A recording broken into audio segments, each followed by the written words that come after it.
আমরাও দিল্লি স্টেশন চলে আসলাম, আমিও ডাইরেক্ট চলে আসলো দিল্লিতে।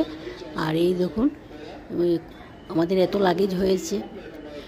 এই যে কার্টুন দেখতে পাচ্ছেন ওইটার ভিতরে সপরি কলা আছে। আসলে জম্মুতে সপরি কলা পাওয়া যায় না, তাই আমরা নিয়ে এসেছি। প্রায় 60 মতো হবে। বন্ধুরা, আমরা এখন রাজধানীতে চাপছি জম্মু যাওয়ার জন্য।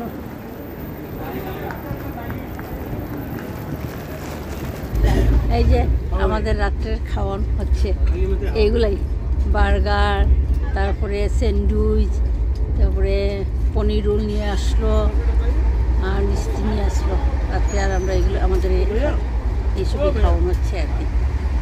আর ট্রেনটা ছেড়ে দিয়েছে, আর কালকে ভোরবেলা গিয়ে পৌঁছবো জম্মু। ট্রেন স্টেশন থেকে আমরা আশ্রম চলে আসলাম। সময় বেশি লাগে না, মাত্র 30 মিনিটস। আর এই দেখুন আমাদের শিলচরের স্বামীজি আমাদের জন্য অপেক্ষা করছেন।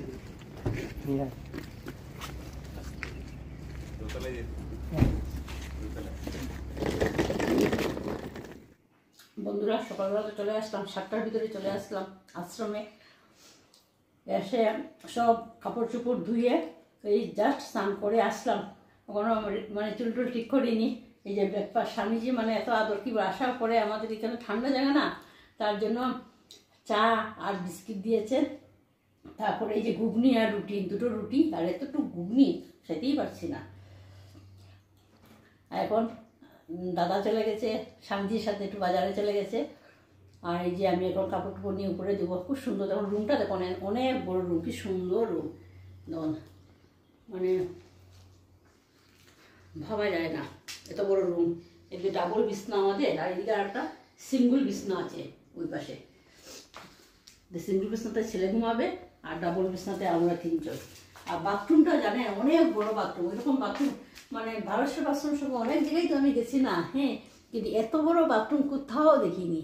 এত বিশাল বাথরুম সত্যি মানে। আর কোনো মানে ত্রুটি হচ্ছে না। আসার পরে এত স্বামীজির এত আদর।